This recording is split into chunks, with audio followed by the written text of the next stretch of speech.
Muy buenas, para completar el análisis a este circuito de Jazz Marina, pues vamos a hacer un repaso a lo que serían los reglajes para adaptar bien los coches, para que los pilotos vayan cómodos, para cuidar por supuesto también los neumáticos.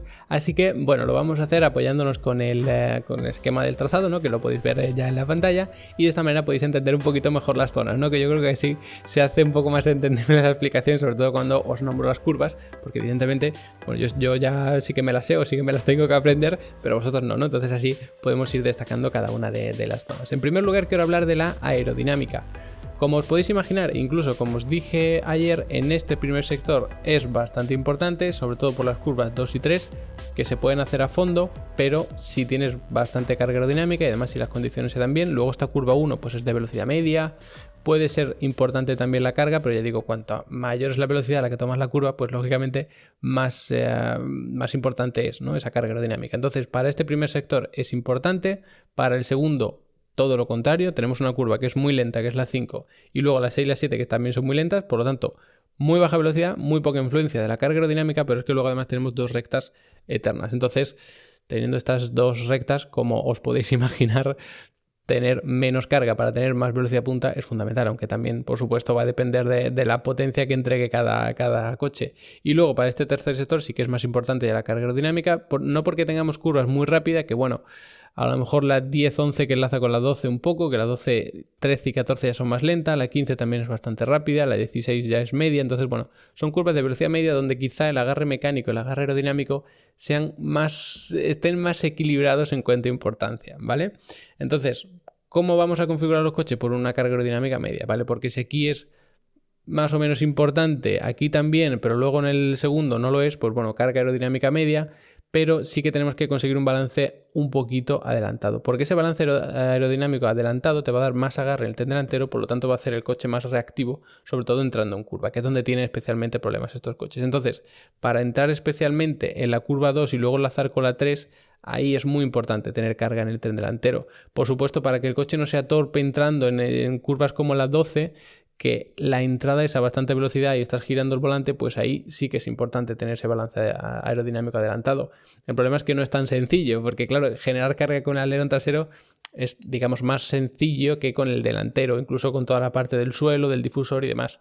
Entonces, estos coches de Fórmula 1 no es casualidad que todos tengan ese problema de agarre en el tren delantero. Quizás Red Bull un poquito menos, entonces claro, puedes tener un balance más adelantado con menos carga general. El resto de equipos tienen ese problema. Entonces, bueno, habrá que ver cómo consiguen solventarlo equipos a lo mejor como Ferrari, ¿no? Que parece que aerodinámicamente han tenido más dificultades. Luego también está, por supuesto, el tema de las suspensiones, muy importante. Más o menos ya lo hemos ido diciendo. ¿Qué es lo que tienen que conseguir? Pues primero, dar un poco o bastante estabilidad aerodinámica, es decir, no pecar de un coche demasiado, bueno, que se balancee demasiado, porque eso hace que pierda eficiencia en los alerones.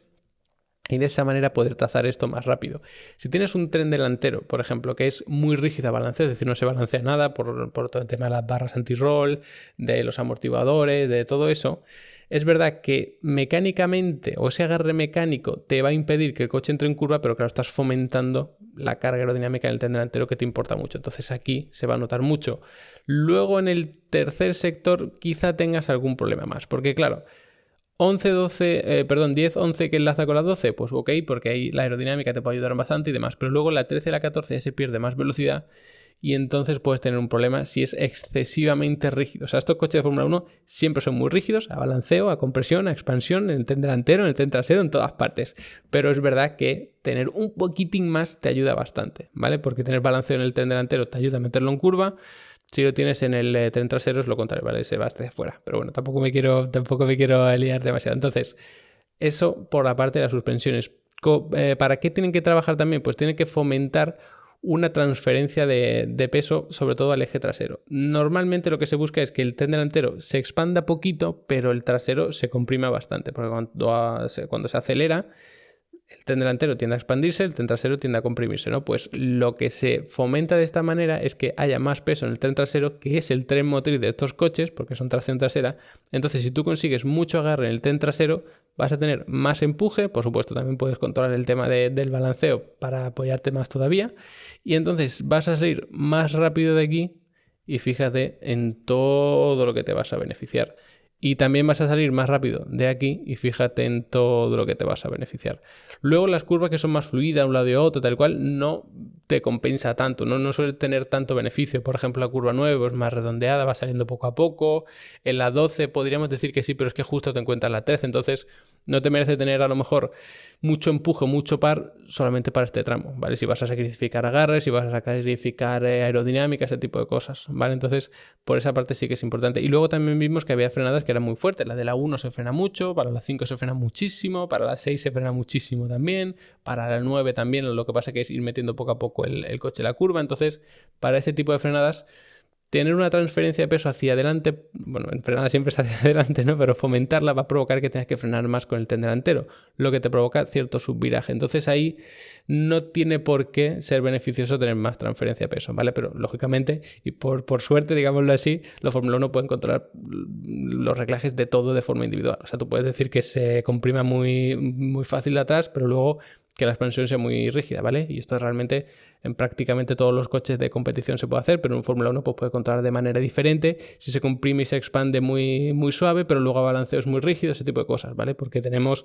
los terceros elementos, las barras anti-roll, todo este tipo de cosas, ¿vale? Es decir, tenemos elementos que trabajan más o menos individual por cada rueda y otros que trabajan en conjunto en todo el eje, ¿vale? Entonces, bueno, se puede modificar las suspensiones al gusto del consumidor. Luego, hablando también de los frenos, va a ser muy importante, número 1, sin ninguna duda, que se refrigeren bien, porque no es uno de los circuitos más críticos, no es como Singapur, pero aquí tienes una frenada muy fuerte. Y es verdad que da tiempo, lo vimos analizando los datos, a refrigerarlos antes de la siguiente fuerte, porque aquí hay una recta muy larga. Pero si te manejas en rangos muy altos de temperatura sí que puede tener algún problema. Y además, como va cayendo la noche, se ven muy bien los discos de freno al rojo vivo, ¿no? Cuando está en esa situación. Y luego, pues aquí tenemos otra vez para refrigerar mucho, pero se vuelven a calentar. Y en este tercer sector estamos dándoles constantemente ciertos golpecitos, ¿no? Por lo tanto, son picos hacia arriba en la temperatura. Así que ojo con los frenos, que hay que refrigerarlos bien. Segundo, muy importante, importantísimo, la eficiencia en la frenada. Porque si pierdes, o sea, vimos que había muchas frenadas, ¿no? La vamos a repasar. Si la frenada no es eficiente, porque no hay agarre en los dos ejes, porque el balance no está bien conseguido, porque tienes que cuidar la temperatura de los frenos, todo ese tipo de cosas van a hacer que, por supuesto, esto también está relacionado con una buena refrigeración. Si lo refrigeras más, pues puedes pedirles más, ¿no? Pues como digo, si pierdes tiempo en cada frenada, vas a perder tiempo aquí porque hay que frenar antes de la 1.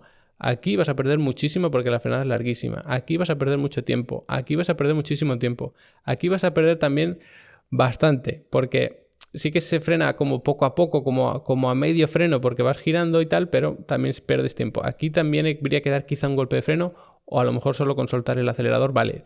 Pero en esta zona quizá también pierdas un poco y luego sobre todo en la 16. Aquí hay que tocar freno, pero sobre todo aquí es más crítico. Por lo tanto, vas a estar constantemente los tres sectores perdiendo tiempo y eso, como podéis imaginar, pues no te va a salir precisamente rentable. Y luego el balance también es importante y además es importante ir jugando mucho con él. Aquí, por ejemplo, tenemos una frenada que tener un balance atrasado, te puede ayudar. ¿Qué conseguimos con un balance atrasado? Que frene más de detrás, entonces el coche es más ágil entrando en curva. Entonces, en una curva como esta te puede ayudar, porque a lo mejor como la atacas un poco tarde, tal, pues bueno, te puede ayudar porque así entra el coche mejor en curva y sabiendo que tienden a subvirar en entrada, pues eso te puede ayudar. Luego en la 5 no tiene por qué, porque si tienes bastante transferencia de peso, por ejemplo, entonces vas a tener que dedicar más al tren delantero.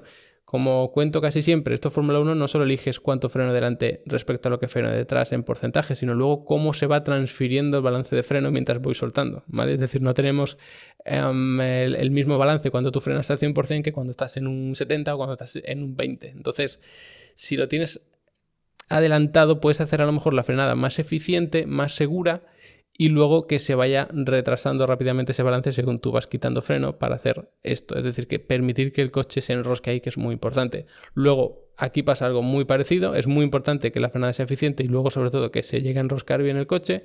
Y en la 9 es más peligrosa, porque si tú tienes un balance atrasado en una curva tan rápida y en la que vas tocando freno, girando bastante, porque es frenar, pero como vimos ayer, se atacaba muy pronto mientras ibas perdiendo velocidad, entonces estás muchos metros con el volante girado y todavía tocando el pedal del freno, aparte que vas reduciendo freno motor, por supuesto. Entonces ahí sí que puede ser muy fácil que el coche se cruce si tienes un balance atrasado. Entonces lo normal sería quizá adelantarlo o mantenerlo adelantado, pero cambiar esa transición, ¿no? De que no se atrase tanto el balance de freno cuando estás quitando el pedal.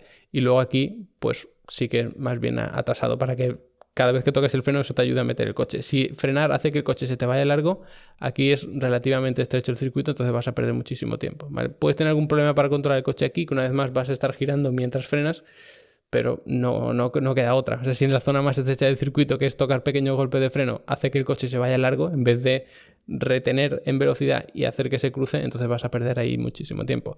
Que luego también tenemos otros reglajes a nivel sobre todo del tren motriz, ¿no? El PAL, el diferencial y tal.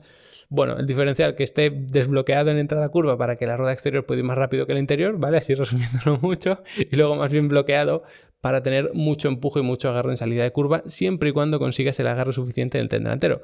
Porque como tengas mucho empuje desde atrás y el tren delantero no te responda, no sea capaz de asumir ese empuje, entonces el coche te da la vuelta, es muy difícil controlarlo. Entonces ahí pues siempre es encontrar el balance. Es decir, no es cuestión de fomentar el agarre trasero todo lo que puedo y se acabó, sino estar siempre compensado con el delantero, ¿vale? Es un poco la filosofía de los reglajes.